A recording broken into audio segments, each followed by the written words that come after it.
morning, everybody. It's Wendy, and I'm in the office of cable television, film, music, and entertainment. Welcome to the Sanctuary Radio Show. I have a great guest here, and what we are doing right now is taking a second to go to our Facebook pages so that we can share the video, and then we will ask you to ask questions, make comments, say anything that you want to say to help us to make this a fun learning experience, because it's definitely going to be a learning experience for all of us. So just give us a second. We are sharing this to our pages. Let's see. I'm sharing it to my personal page.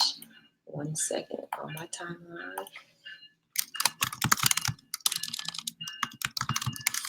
Okay. So like I said, please feel free to ask any questions and anything like that.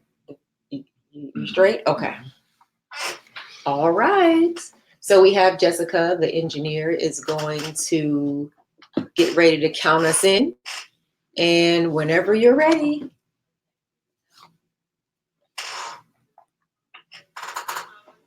All right, we holding on for a second, but come in. And if you're watching this later, then you'll have all the information to be able to go back and look at the websites and everything's for my guest to be able to connect with him later if you're watching it later.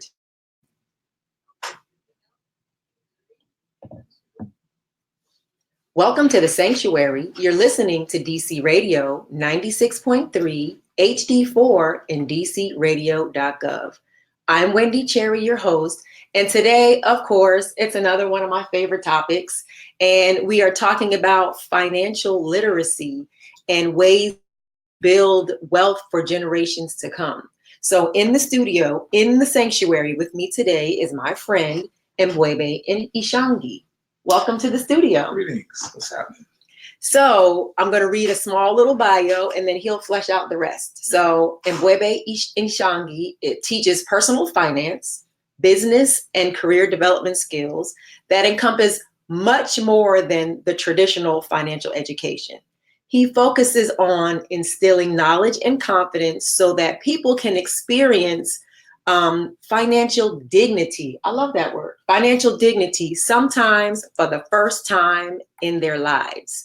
And this, when they have financial dignity, they are able to live off of their savings and investments. This practice can then lead to the creation of intergenerational wealth and sustainability, which is what we all want. Shout out to my special Marsha. I see you, Marsha. Welcome to the show. So, Mbwebe, let's talk about how we met. So you, for those of you who have listened to my show for a while, you know that I love to travel, and I have been to Kemet. Egypt was what we know as Egypt. It is Kemet. And so we were in Kemet together. 2016. So almost 3 years ago, we were in Kemet together studying, and then we just bonded. Yeah. And then later we went to Costa Rica together. So I went with you, and we can talk a little bit about that. We went to Costa Rica to study like farming and fresh foods and sustainability. And we went to like, I'd never been to a food forest. I never thought about a food forest. So it was really an eye-opening experience. And then we both were in corporate America around the same time, and we both left corporate America about the same time. Yeah. And so, our paths are sort of on the same way. And then he finally did his African ancestry test, and he came up Cameroon. So, hey, Cameroon, that's, y'all know me. If you listen to my show, that's where on my maternal side I traced. So we bonded. And so now he has more information to share. So it would be, it's not even a question of whether he would come in and share with my listeners and viewers. So welcome. So let's talk about financial literacy. And I had never even thought about the term of a financial dignity. I feel like our people are so scared of money, are scared they're not going to get money. don't know what to do with money. And I've never even thought of there's dignity to it because it's energy. Absolutely. Okay, so break down how you even started to think about the term financial dignity and how you got into this. Okay. Well, first I want to, Useko, in the Fosfelde language, saying thank you, giving thanks for this opportunity to be on the show with you. And yeah, the journey, it's really interesting because when you when you face reality, my reality was I worked for the NBA for 12 years, and suddenly I was fired from my job, not because of work ethic, but because of my social media page. And in my social media page, I addressed issues that are pertinent towards the upliftment of the African diaspora through education and through also implementation of what you learned. So I was immediately let go and faced with reality of, okay, now how am I going to make money? Right. And in doing so, began this journey unknowingly. The first thing I thought about was, okay, I have money in my reserves as far as 401ks concerned. And I started pulling money out of there. But in that conversation with my broker at the time, he started revealing information to me about what 401ks are, what recessions are, and that they're planned. And so the money you think that you're putting there may not necessarily be there. And it started scaring me because I'm like, okay, wait a minute, and this happened to me before and probably to all of us in the last housing recession of 2007 and 8. There was over $1.4 trillion lost in the senior, as far as age bracket is concerned. Right. These people lost $1.4 trillion, which means their nest egg was completely wiped out. Right. They might have lost their homes. They couldn't afford medical aid. They couldn't see their doctors. So they were put in positions where now they were too old to get a job and to make money, but yet they had no money. The money they saved was no longer there. Right. So I started to put myself in that position. Okay, well, at the time of recession, I was in my 30s. This can happen again because it's cyclical. So what do I do when I'm at an age where corporate ageism sets in, where I cannot get hired because I'm just too old or I have too much tenure and pedigree? So I realized that, there's something I'm doing wrong. I need to rethink this thing and figure out what other people are doing and how are they living off of what my broker told me, living off of your savings and investments. That when he hit that to me, that's when the light bulb went on and said, wow, people actually do that. You can actually do that. Right. So that's what put me on the journey of learning about this thing. And, tying in the fact that around 2016 is right before the craze of cryptocurrency came about. I got into cryptocurrency and, turned a $75 investment into 8 months later into over nearly $15,000. Oh, wow. So that really got me to thinking, okay, what is this? This is a whole new game. I don't understand what this is. So I started diving into what cryptocurrency is. And, we all probably aware of the fact that cryptocurrency then around last year, 2017, 2018, kind of hit a bubble, went down, the hype went down. Everybody called it was a farce or whatever. But now we're seeing today the cryptocurrency is $12,000.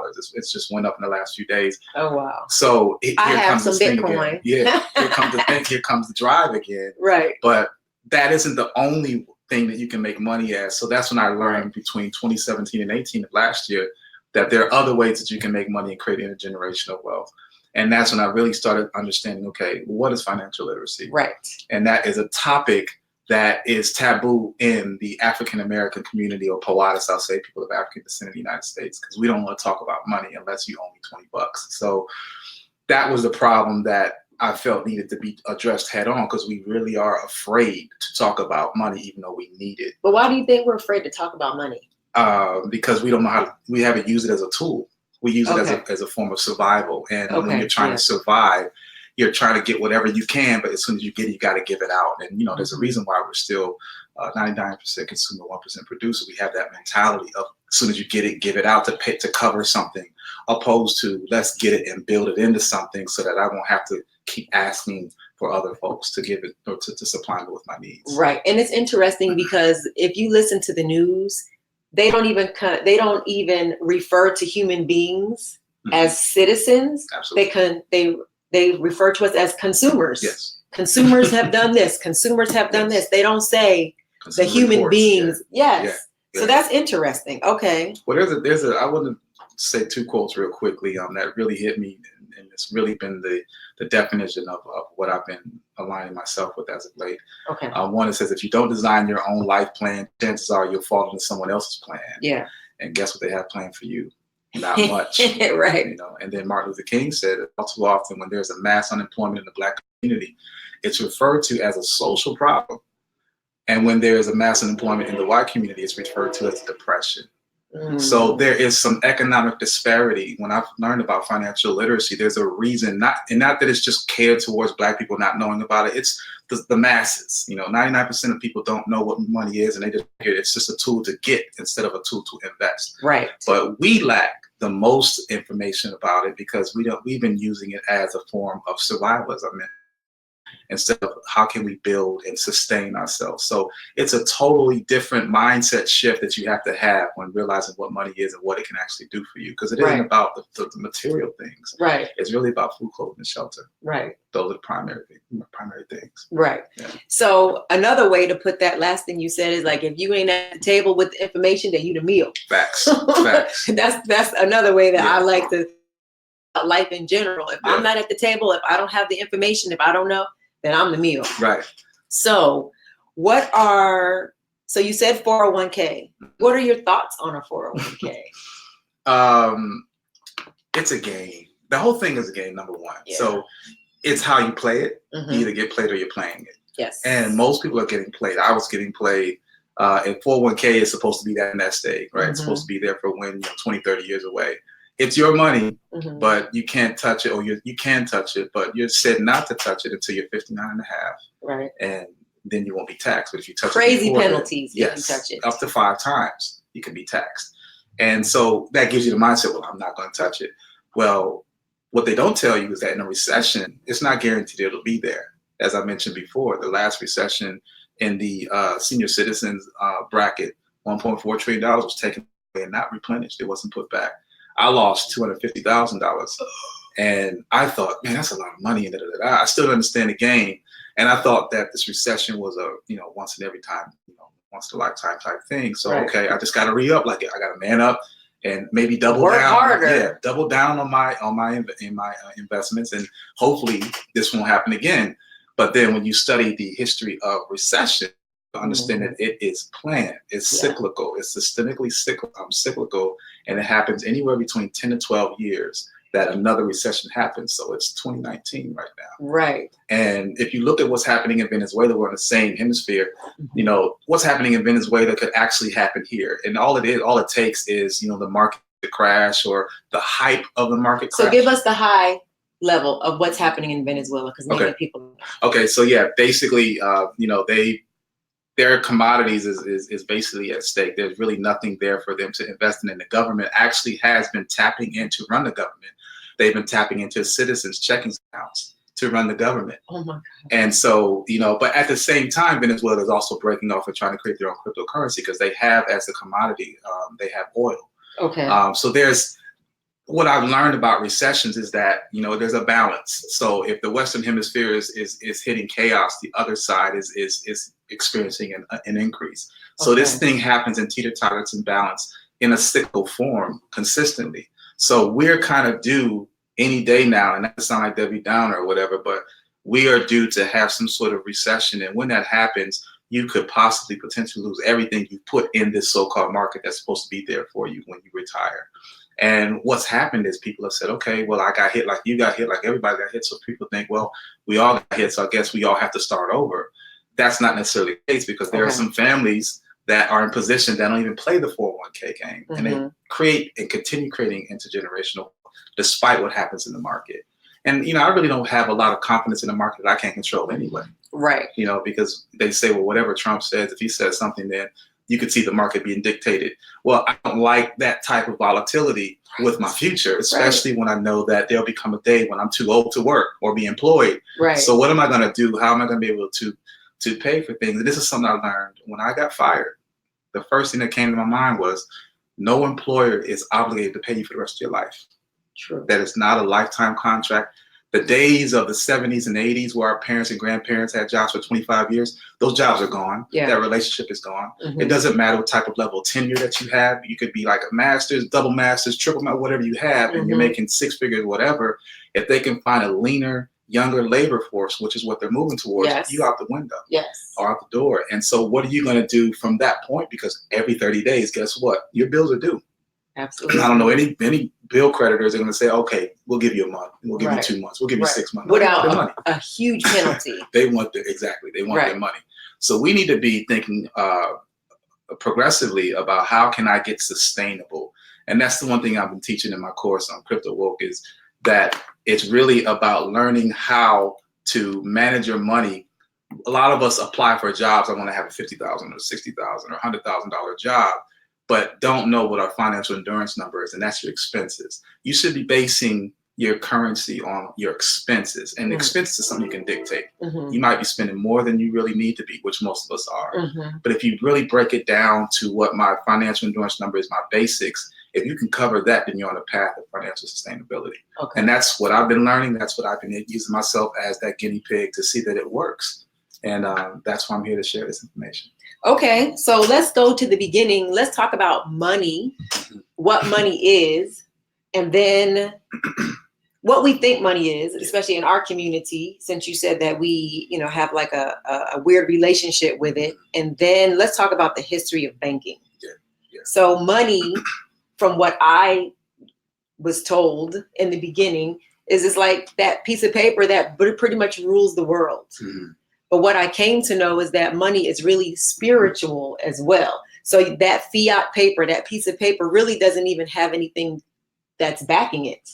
If anything, I forget which president, was it Nixon, when they took the gold away from the, in 72, they took the gold that was sort of balancing it and giving it value. They took that away, and then it just became paper. But our society agrees that a $20 bill is worth $20. So you go to the store and you get something for $20, and the lady says, okay, that's worth $20 because we're agreeing. And so then here you go. But it's really just paper, fiat paper. So what I've been learning is that, so we're going to talk about the nuts and bolts, but then we're going to talk about the spiritual, because, we woo-woo on this show, is that it also has a spiritual component to it. And so when in our community in the past, everything has been taken from us. And so then we have a fear of not having. So it's a fear of lack, a fear of, and then that gets passed down generationally, because you've seen your parents struggle. You may have seen your grandparents struggle. So then you have that's just how it is. And so then you make the same investments or not that your parents did, and then you're in the same boat. And what worked in 1942 does not work in 1980 and then 2019. So we're still using the same mindset with a whole new world. So the spiritual part of it is that if you fear it, what you fear expands. If you're afraid that you're not going to have it, then you're not going to have it. Because then the thing is, like, your word is your wand, and the part of the sort of energy that you put out is what you're going to get back. And so I'm learning, because we're in the same boat, of having left corporate America for whatever reason, and having to figure out how to, and I'm not trying to survive, I'm trying to thrive. I'm not even trying, I'm thriving. Like, so that's my mindset. I'm not afraid of money. And in some spiritual systems, they teach that money is the root of all evil. That's bull crap. So stop believing that. It is a way to do the things that you want to do. That's what money does. It allows you to do the things that you want to do. And I have so many things I want to do. I think that, there's 2 points. I like to use the analogy of a leaf cutter ant. Right. You've seen these in Costa Rica. Yeah, I did. So, I actually took a video. So you have it's just a long line of ants, and all they're doing throughout the day, from I guess what we know, we haven't watched them the entire day, but they go and they gather food every day, all day. And then in the evening, I guess that's when they eat, and they get up in the morning and they do the same thing. They repeat the same cycle every day. We in turn do the same type of thing. It's just that there's one separate piece. We get up in the morning, every morning, to go get paper. We go to get money. The money is what enables us to sustain ourselves. Right. We're afraid of money, I think, because we don't understand how to use it as a tool. We've been using it as a way to survive, or as a means, as okay, this gets me through these next 2 weeks, and then I got to get up in the morning and hustle again and be able to be here for another 2 weeks. We don't strategize and plan. And that's systemically done. It's not just catered towards, again, Black people. It's basically propagated to the entire diaspora community-wise. Yes. Because if not, the banks wouldn't survive. Right. The banks and the government and the educational system are in cahoots about not teaching you about money. If they did, you would find it just like religion. If you knew that, God wasn't this lily white Jesus, then you would have no need for it. You would have your own. You would go back to your roots. So what I've been learning is the way the system is set up is that the educational system is not equipped, or they purposely do not equip you with the knowledge on how to deal with money. And even I was an economics major for 2 semesters in college, and I was like, this is too confusing. I wasn't interested, so I got out. But even in those fields, you don't really learn about what money does. We're in a society that is about creating worker bees. Right. Okay. We are taught, you go to school, you get this, you go to school, you get this education. When you finish college or high school, you go to a next level to get this degree, to get this paper, this certification, whatnot. But then what they don't tell you is how they don't show you how to pay for it, how to manage it. And they also don't tell you that as of late, over the last 20 years, that when you come out with that degree, there's no job for you. Correct. So how are you going to pay this debt? Because again, they're not, I don't care. We gave you this money up front. And student loan debt is the only debt you can't write off. Absolutely. And it's like in the trillions, I think. Well, it's $1.5 trillion. The total American student loan debt is over $1.5 trillion. Yeah. And the entire credit card debt is $1 trillion. So it's 500 million or billion more than credit card debt.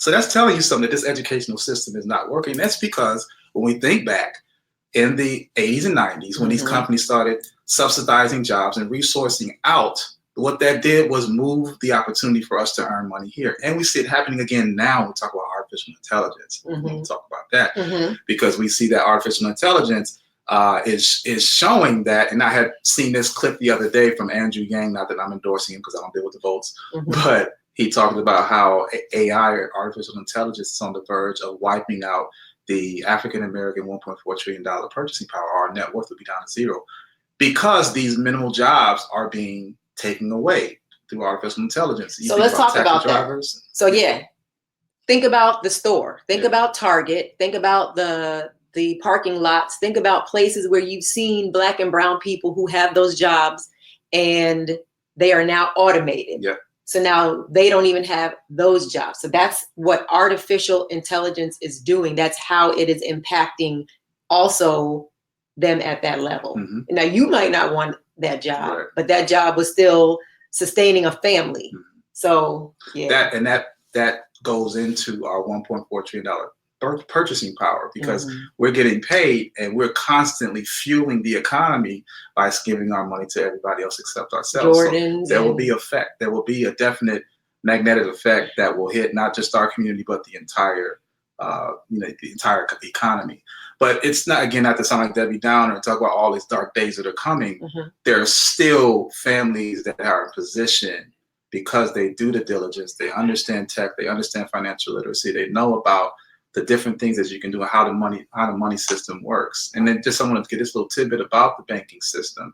At the moment, we still need it, but it's on the verge of being, obsolete. Collapse. Just like the internet did to, the mailing company, to PO boxes. They had to change their entire business model, to begin shipping like UPS and whatnot, because before just sending mail ain't gonna do it. Yep. So what we're realizing now is that this industry is shifting, and the banking system is realizing that they're going to be affected because of fiat currency being on a down and cryptocurrency coming up. But this is what banks do to our money. Okay. I actually feel like, to a degree, a very large degree, we're unknowingly financing our own gentrification.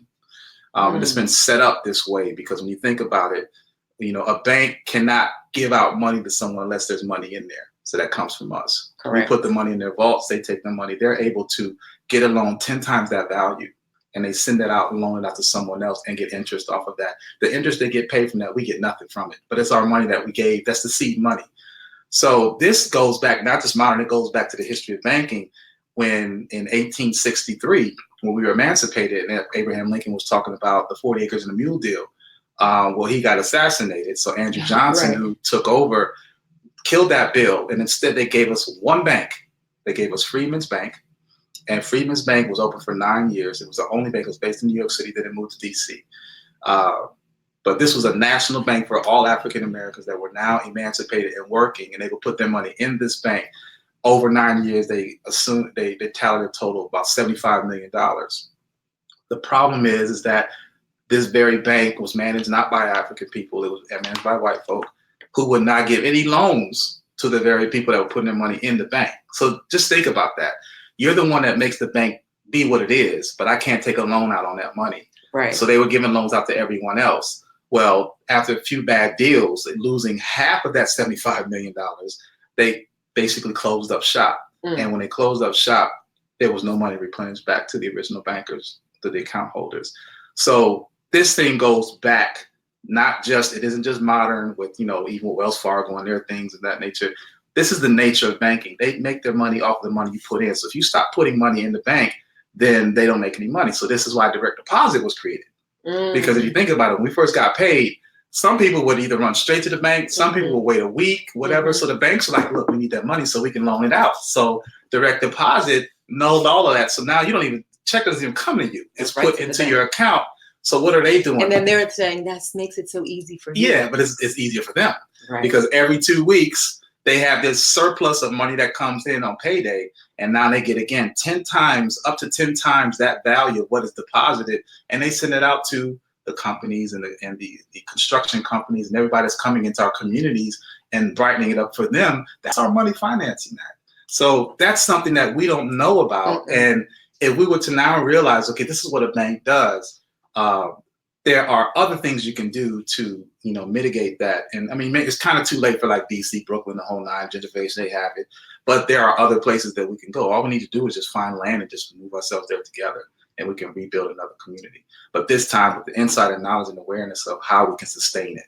Right. Yeah. So sustainability is what we're talking about. Yeah. So crypto, you mentioned a few things. I want you to go back and kind of flesh those out a little bit. Cryptocurrency. What is cryptocurrency? Okay. So I'll tell you what cryptocurrency isn't. It isn't fiat currency. Fiat currency is the money that we, as you mentioned before, the $20. It's only $20 because the government says it is. It's not backed by anything. Okay.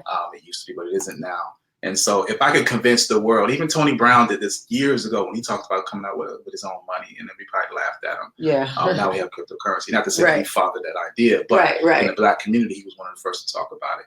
But that dollar is only $1 because the government says it is, right? But it also fluctuates in value.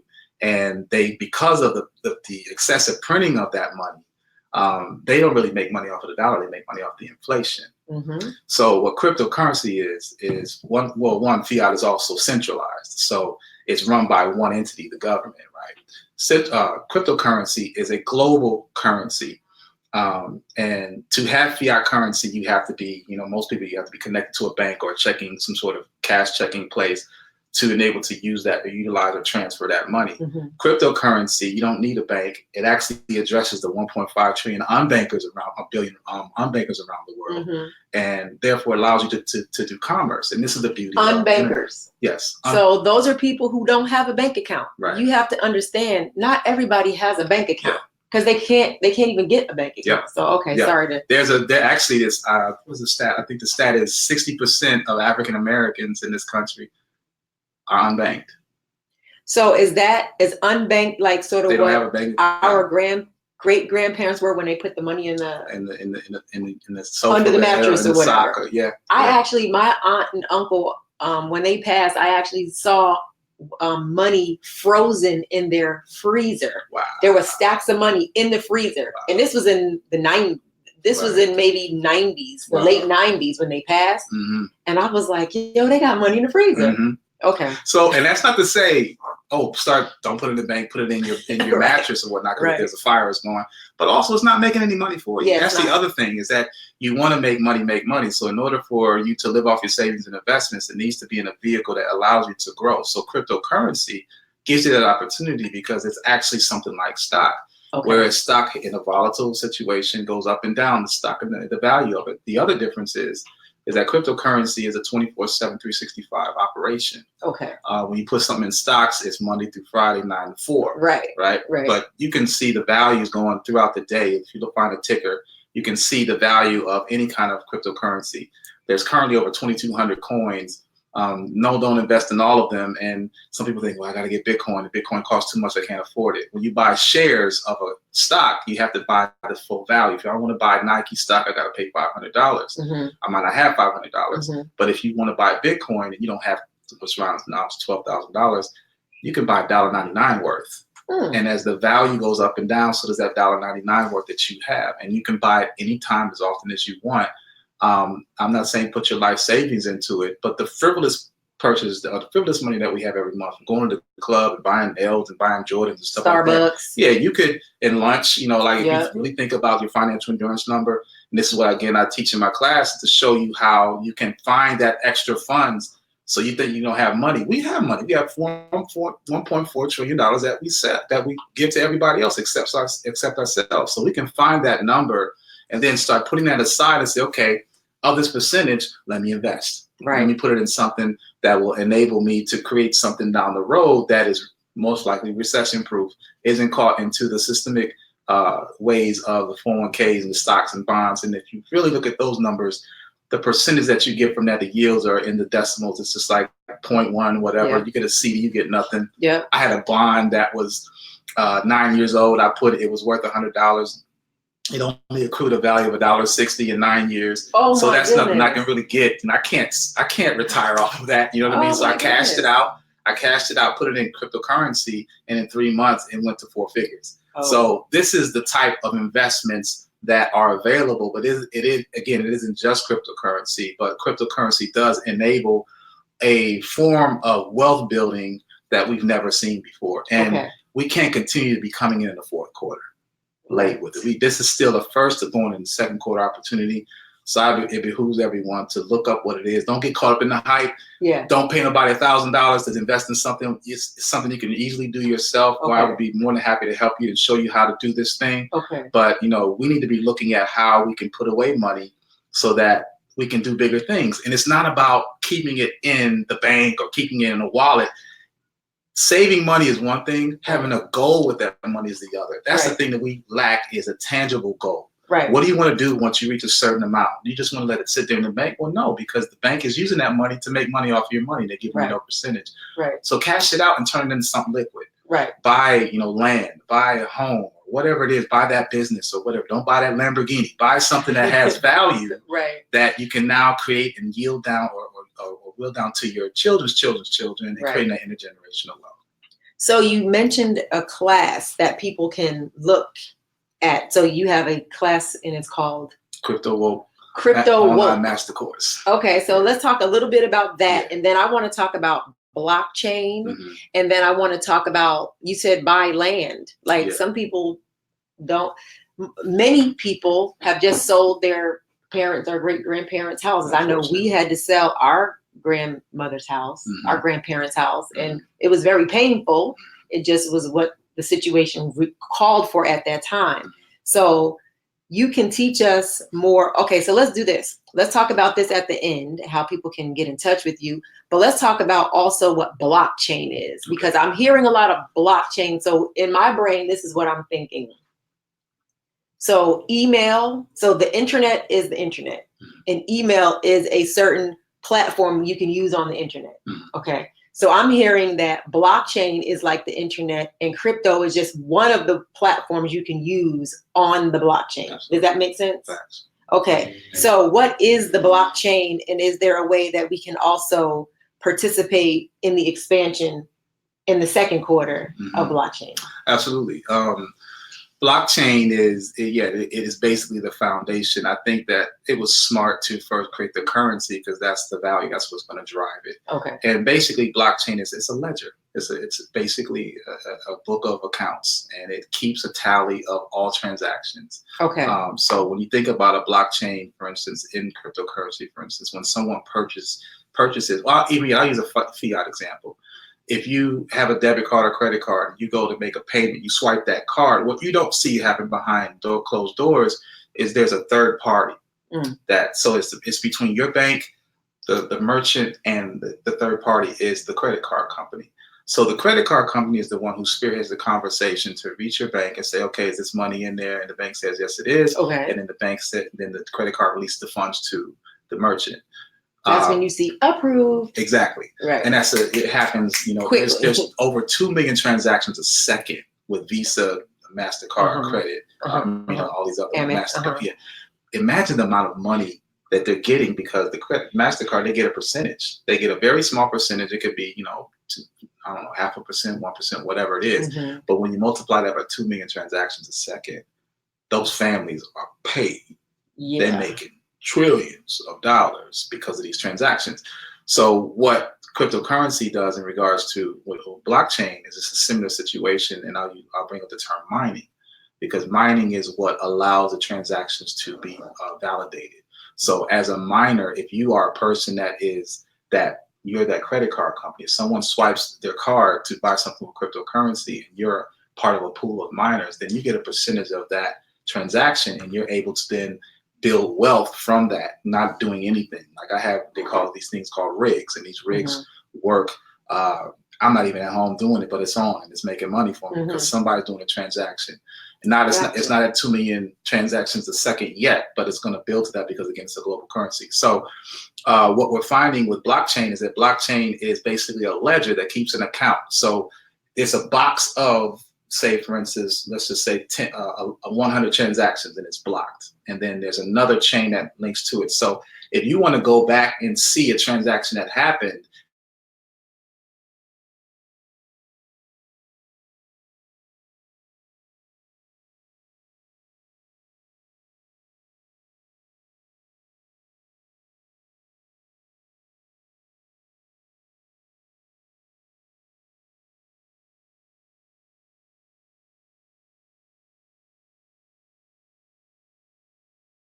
I thought I was going to pay 200 grand. No, it's 250. Well, how is that so? With cryptocurrency, you can't change that transaction. The number is what it is from beginning to end. And if someone goes and tries to change it, and they go to the origin of this deal and they try to change it, add a zero or whatever on it, it's flagged. It breaks the chain, and then also you can pinpoint who did it. Oh. So this is the beauty of what blockchain offers.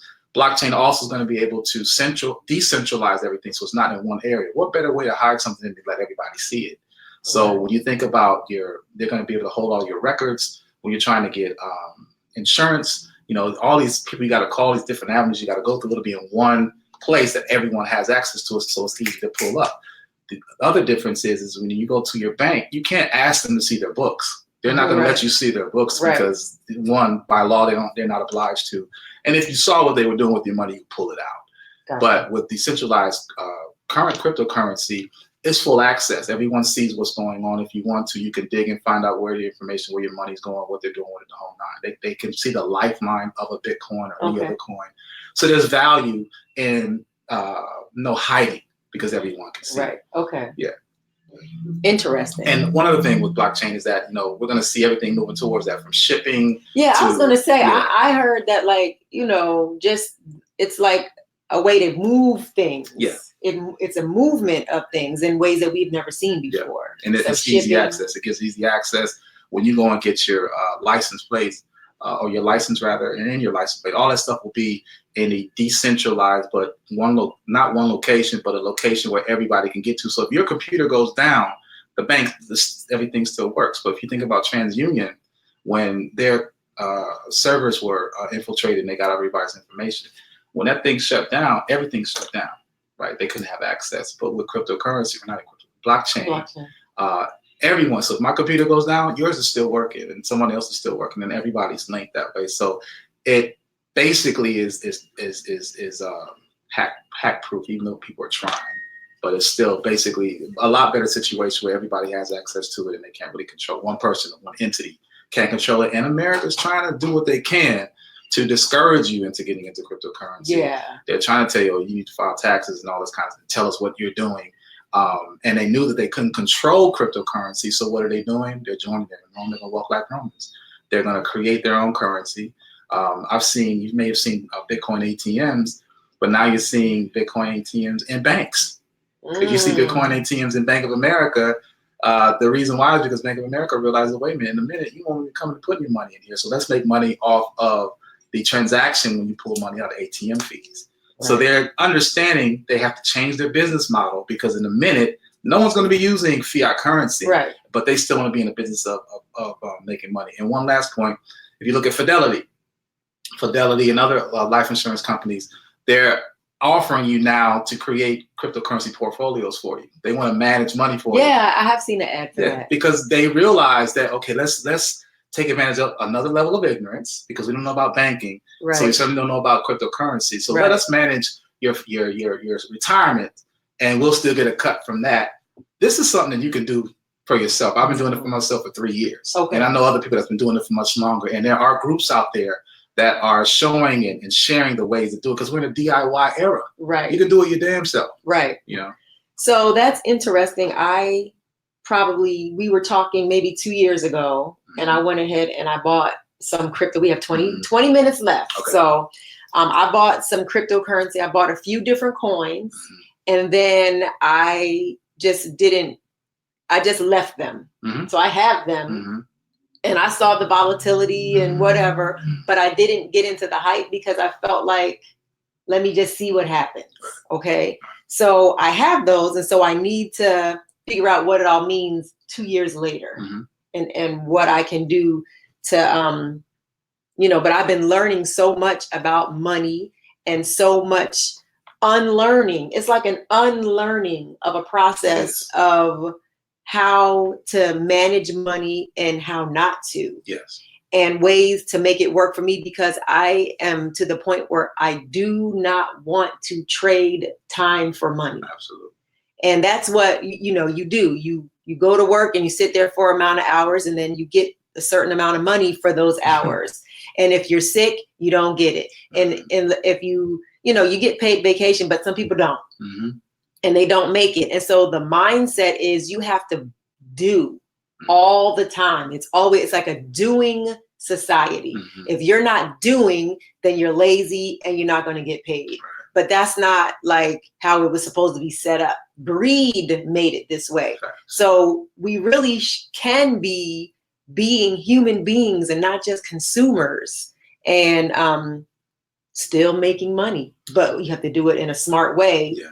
Educating yourself so that you can get off of the little rat race, and enjoy your life. Because what happens is you're trained to go to college, you're trained to get a job, and you're trained to go into corporate America, where you're working for somebody else and building somebody else's wealth. Facts. Right? And then you can retire at 72?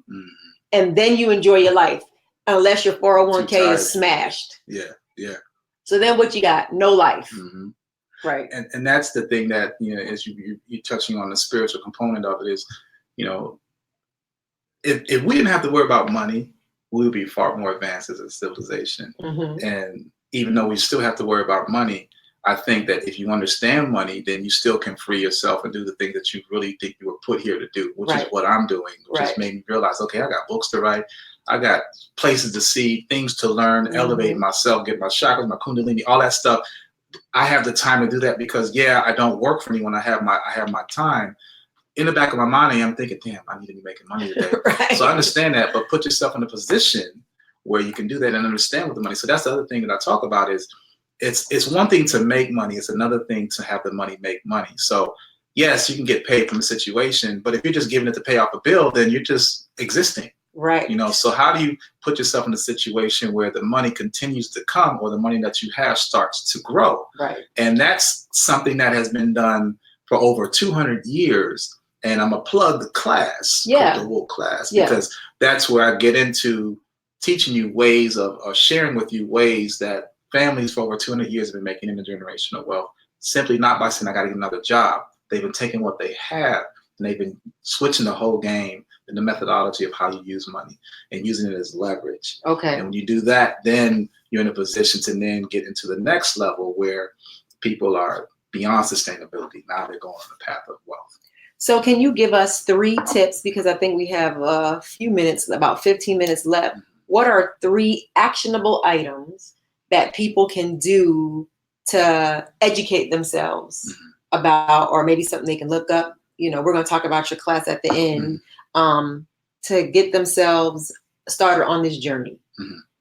Okay. Of being woke. Right. Of being woke. And when financially woke. Right. And when I use, it's funny because when I use Cryptowoke, at first it was dealing with cryptocurrency, but then I looked at the term, and crypto is a short word for cryptic, and cryptic is hidden. Yes. So there's hidden ways that, you know, they don't want the masses to know about. So the biggest thing that I think you can start out with is history, man. Understanding the history of banking. There's a book that's out that I can't, what is it? The History of Black Money? And I'm trying to remember the exact title, but if you come to my site or my page, I can send you the exact title. Okay. But it talks about the history of money, because it is not only economic disparity, there is some racial stuff in there too. That's that's the crux of it all. But when you start understanding the history of money and how it came into it, and then 2 other books you could read is Our Black Year by Maggie Anderson. It talks about the disparity of Black businesses and how it was designed in corporate America to then change. If you remember, we were in the 70s, we were 70 babies. The commercials back then were like, very white, very little Black. Around mid 80s and definitely into the 90s, it became urban, right? You had popcorn chicken, KFC commercials, and you had the Running Man for cereal commercials, and everything became hip hop and whatnot. That was strategically done because the marketing industry realized that we have an unloyalty to ourselves in regards to putting money into our own businesses. Integration, I think, did a big number on us.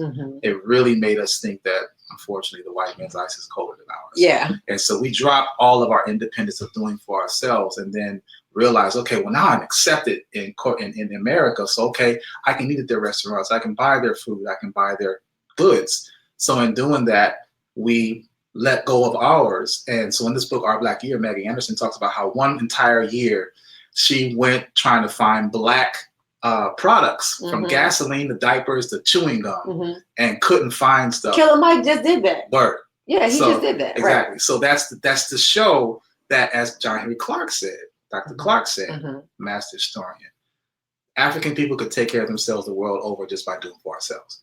So for every little thing that we think that we buy, from shoelaces to toothpicks, we could have an African-owned company that does exactly that and cater towards our people alone, and we have a chance of creating wealth. Right. There's a couple other things that goes with that. Number one, self-identity reclamation and trust. Right. Yes. But that comes through self-identity reclamation. We need to know who we are and who we're dealing with. Right. Who we are, who our enemy is, so to speak. Right. And we understand that respect of it. Then we can say, okay, yeah, I should be investing in ourselves and not creating 10 companies. Just do 1 or 2. Right. That's the problem, is that we always want, well, my company's better than yours. Let's do something collaborative, cooperative. Right. So the other book I would say is Collective Courage by Jessica Gordon Nemhard. And she talks about the over 600 Black Wall Streets that existed. Most people think, oh, it's just the one. And, right. There's more than one Black Wall Street. And I say this because history enables you, to see that something was done before. So we don't have to make anything up. Right. It's already been done. Right. So if we get that history and that information, that knowledge, then we can take those tools, see where they aired, and then also and make sure we don't do the same thing, but then rebuild from that same process. So if you're looking at books like this, we have to read. Number one, we don't want to read.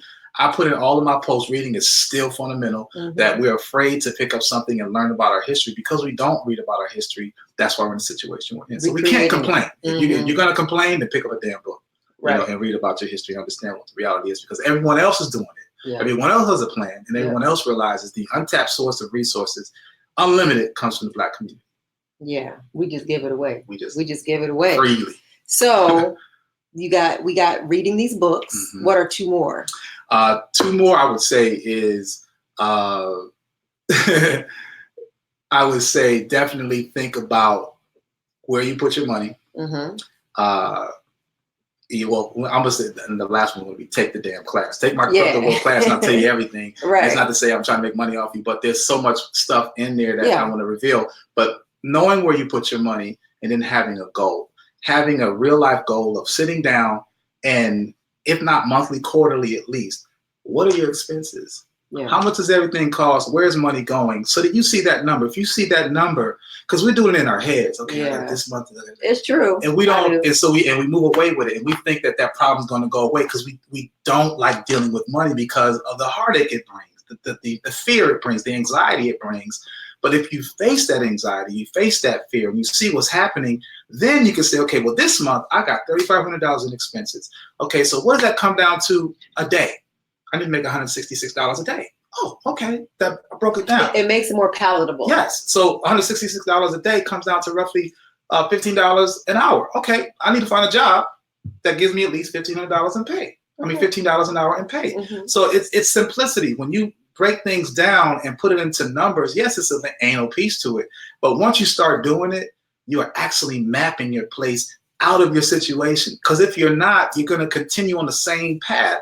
And all it takes is a crisis, an emergency, financial emergency, a death in the family, you lose your job or downsize, whatever, and your family's in jeopardy.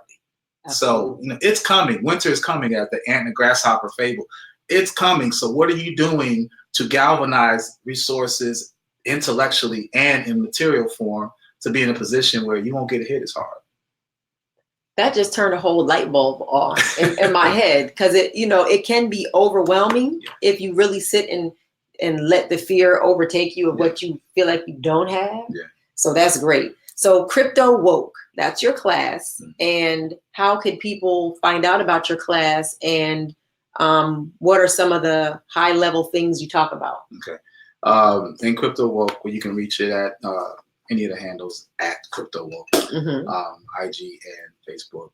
I will give you the website address, but it's much longer. It's off my website, The Ghetto Times. Okay. So if you go to The Ghetto Times, DAGHETTOTYMZ.com, you can also find links to take you there. But I think it's easier if you do it through, The Ghetto Times, like the New York Times, The Ghetto Times. Yeah, 26 years. 26 years. 26 years. Yeah, okay. I think it was one of the first African centered websites out, because it came out in 95. Wow. But the publication's been in existence since 1993. So it's wow. Years. Yeah. Okay. So so Cryptowoke, in the class, basically I give an overview of the concept of what money is in banking systems and how we can actually internalize this information to become bankers ourselves. And not saying make it for someone else, but be your own source of money, because really what it is that, you're putting money into someone else's institution and they're using that money to make money off of it.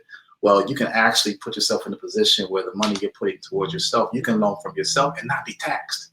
So that's the goal, is to set up a situation where you understand what money is, understand the value of how it works, and then set up something legally in a position where you can tap into it and use it to have a plan of a liquidized goal. Meaning, just don't have money in the bank sitting there like, I got 6-7 figures or whatever in the bank account. No, right. What do you have tangible? How much property do you have, or land do you have, or this business that you're invested in? Be a philanthropist. I want to be a philanthropist. I want to invest in other people's ideas. Yeah, me too. How am I going to get that? From a bank loan? No, create your own wealth.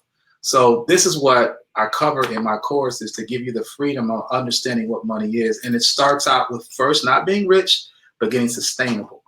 Covering those 30-day bills that you have, and then once you have that situation lined up, you pay off your debts, any debts you have, from mortgages to student loans to cars or whatever, you pay that off. I'll show you how to do that. And then from there, then you can start investing in large assets. And then large assets will be inherited down to your children's children's children. So how important is it to have intergenerational wealth? Like what have other cultures been able to do with that? Because maybe some people don't even know what that means. Right. So when we think about endowments and we think about foundations, we think about like bar mitzvahs, kids that get, grands of money for a 13th birthday, where's that money coming from? Or when we hear of, we might not know personally, but we know of some people that may have graduated from high school and they got a car, or they graduated from college and they got a house, These are the situations we are talking about, creating a wealth stream that enables you to outlive yourself. Okay. We have to think about, and this is a principle I've learned, that a quote that was said, that if you're spending 5 hours, you should spend at least 5 hours a week learning. And if you're not, you're being irresponsible. Oh, wow. Okay. So it's really about putting in the time to understand how can this thing be bigger than I, because we collectively, when we were emancipated, we had 0.5% of the national country wealth. We were worth 0.5% of that wealth, right? It is now 2019. We only have 1%. We only went up a half of a percent in wealth is what we've garnished in over 200 since emancipation. So the bottom line is that we have to understand that there's a reason why we're in a situation we're in. It's because of ignorance. It is a cause of racism, but the ignorance is more prevalent because we are choosing to use racism as an excuse, as a crutch. Well, because I'm black, I ain't no jobs out there for me. Well, then create your own job. Right. Create your own situation, just like we were on the path of doing before integration. So if you understand that era and understand why we had to do for ourselves because no one else would do for ourselves, when we took on a little bit of that percentage, we'll be on the path of creating something for the kids that we don't even know are born yet. Right. And they deserve that. They deserve to have that situation because the world is moving forward and it's been sucking on the tit of the Black community long enough. And if we don't do anything about it, sorry to say, the tit might become dry up. Then what are you going to do? Because now you can't even eat from it. You know what I mean? So it really is about thinking, not to be X-rated, but the point is that we have to really understand that this is the way life is. It isn't a struggle. The struggle is about you wanting to apply yourself and, change value for yourself. And it's there for us. Okay. Yeah. So it's interesting you're talking about generational wealth. So when my grandparents passed, I think when my last grandparent died, I was 15. So I remember standing at the bank with my mom as she was looking at whatever was left because they left us some money. And I remember her saying, "That's it." I do remember her saying that. And I was 15. I didn't know what she was talking about. And I saw the number and I was like, ooh, but I was 15, right? But I'm thinking about people who, my grandfather was a trucker. He worked so hard. He actually died in his truck, worked to death, had a heart attack, right? And then I think about in 2013, when I got a check for $75 from an aunt who passed away that I didn't really know on my dad's side, and how it inspired me because it wasn't about the money. It was about the fact that and then there were a lot of nieces and nephews that I don't really know. I only know a few of them, but the fact that somebody that she thought to put my name down and give me whatever was going to be at the end of the times. And I got that $75 check. And I remember being like, I have to create wealth for my daughter and then for her children. And now I have a whole bunch of nieces and nephews. And I'm thinking like, I want to be the one, and I want all of my siblings and all of my family to be the ones who leave that legacy and then have something to pass down, because we definitely have the education as far as education of the world in industry. But when you get the money, what do you do with it? So people are talking about, let's go on this trip and let's go on that trip. And then some people are saying, let's buy this land. Facts. So I think it's important. You do also, and because you want to enjoy your life. Like there's nothing wrong with going on a trip, but there's also, let's buy this land. If you invest, then you can go on many trips. It says, you're going to go to this trip and you're going to still pull back. I can't really get what I really want, but I'm here. Or you could invest and say, you know what? We can go whenever we want. It's January or it's December or whatever. We're going. We're going to our other home over in in the islands or whatever. We need to be able to realize that we have the potential and we have permission from our ancestors to do that. It's here for us, and that's why this is not coincidental. This interview here isn't coincidental. The path that we've been trotting is the same path. Now, as I would say, bestowers of that information, we need to disseminate it. And for those that want the seed to grow, you'll water it and we'll keep building. Because you actually have the entire world at your hands. You have the internet. Like you have the internet and you can look up everything. Now, everything that's on the internet is not true, but you also have your intuition. And then you have, whoever you pray to say, is this making sense, or is that making sense, or is this the right thing to do, or is that the right thing to do? You don't always have to follow what everyone has always done. So in our 2 minutes that we have left, again, tell us about where people can find you. And then you have a new book. that's coming out. So tell us, or that's out. You have books. I have books. Let's talk about those in the Yeah. 2 minutes that we have. So I have, I just put out my 4th book. It's called Who is the Boule? It is basically the history of America's first Black fraternity and the development towards African self-reliance. What I found in my research is it isn't just about Greek fraternities and sororities, but it's about our historic Black organizations, NAACP, RBLA, so on and so forth, who were put in place, we thought, to put us on the path of liberation, or at least some sort of upliftment, evolution. Come to find out that they've actually been in cahoots with the very people that have been keeping us in check. Another book I'm working on is called The Unknown Known, which is an extension of my first book, Analytical Cogitations, which is basically talking about metaphysics and our purpose for being here. What are we really here for? Right. It's not just to make money. What am I really here for? Right. And the other book is going to be dealing with finances. And so these books are going to be out this fall. Okay. But it really, that's what I'm saying. It's given me the liberty to do the things that I feel like I'm really here to do. One of them is writing and speaking and sharing information. And when you put yourself on a path of financial sustainability, you can really find out what your purpose is. Okay, so go to theghettotimes.com, or you can go to @Cryptowoke on all platforms. You can check me out at Awaken and Heal. And again, thank you so much for joining me in the sanctuary. Absolutely. We will see you next time. Thank you so much, and peace. Bless.